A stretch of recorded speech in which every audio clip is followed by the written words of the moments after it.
تو بہت بندے یہ ہوا کہ کھا لو تاکہ ہمیشہ رہو. سنو غور سے، وہ کھا لیا اس میں سے. تو یہ دونوں بھی نکلے، آدم اور حوا بھی نکلے جنت سے. لیکن سنو بات غور سے کہ اس نے نکل کر استکبار کیا کہ میں بڑا ہوں، انہوں نے نکل کر استغفار کیا کہ ہم سے غلطی ہو گئی. کتنا آسان، جتنا آسان نکلنا تھا اس سے زیادہ آسانی تو واپسی کی ہے. زیادہ آسانی تو واپسی کی. استغفار کر لو، کیا کر لو؟ استغفار کر لو، ہم تمہیں واپس لے لیں گے. جی ہاں، اللہ کا دستور، استغفار والا واپس نہیں جائے گا، استغفار کرنے والا واپس جائے گا. آدم علیہ السلام واپس چلے گئے. جی ہاں، اسی استغفار سے. اور شیطان کے ہمیشہ کے لیے محروم ہو گیا، اس کی واپسی نہیں ہو سکتی. اس وجہ سے استغفار. سنو غور سے بات. ہاں، استغفار کہ ہم بڑے ہیں. جی ہاں، ہم کہ ہم بڑے ہیں، حالانکہ افضل آدم ہے. افضل کون ہے؟ آدم، وہ افضل ہے. سنو، تو نے استغفار کر لیا. اور یہ ان سے پرانا ہے ابلیس، بہت پرانا. لیکن پرانے نے کیا کیا؟ استغفار. سنو غور سے، غلطی دونوں سے ہوئی، لیکن دونوں کی غلطی میں فرق ہے کہ ان سے غلطی ہوئی تو اس نے استغفار کیا، ان سے غلطی ہوئی انہوں نے استغفار کیا.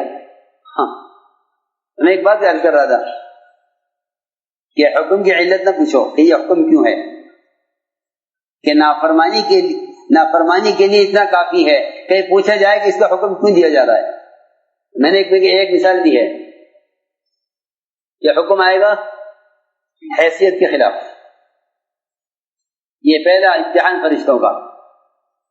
دوسرا امتحان انبیاء کا ہے کہ نبی کو حکم دے کر بھیجا ہے کہ یہ کرنا ہے، کہ یہ کرنا ہے. جی ہاں، تو نبی اللہ کا حکم پورا کرنے میں یہ نہیں دیکھتے کہ کوئی ان کی بات مانتا ہے کون نہیں مانتا. فاصدع بما تؤمر، کہ آپ کھل کر دعوت دیجئے اس کام کی جس کو کرنے کے لیے آپ کو حکم دیا گیا ہے. جی ہاں، فاصدع بما تؤمر وأعرض عن المشرکین، کہ آپ تو کھل کر دعوت دیجئے جس کام کرنے کا آپ کو حکم دیا گیا ہے. وأعرض عن المشرکین، اور نہ ماننے والوں سے بھیڑیے مت، اپنا کام کیجئے. اور اگر آپ کو اس کا اندیشہ ہے کہ لوگ دو کام کریں گے آپ کے ساتھ، ایک تو لوگ آپ پر ہنسیں گے اور ایک آپ کو قدر کرنا چاہیں گے. ہاں، دو قسم کے لوگ ہوں گے، ایک آپ پر ہنسنے والے اور ایک آپ کو ختم کرنے والے. تو اللہ نے فرمایا دونوں کی طرف سے ہم کافی ہیں، دونوں کی طرف سے ہم کافی ہیں. اللہ فرما رہے اِنَّا كَفَيْنَاكَ الْمُسْتَهْزِئِينَ، آپ تو کھل کر دعوت دیجئے اور آپ کی بات پر ہنسنے والوں کے لیے ہم کافی ہیں. اگر آپ کو اندیشہ ہے کہ آپ کو قتل کر دیں گے تو واللہ یعصمک من الناس، کہ اللہ آپ کو بچائیں گے لوگوں سے. آپ اپنا کام کرتے رہیے،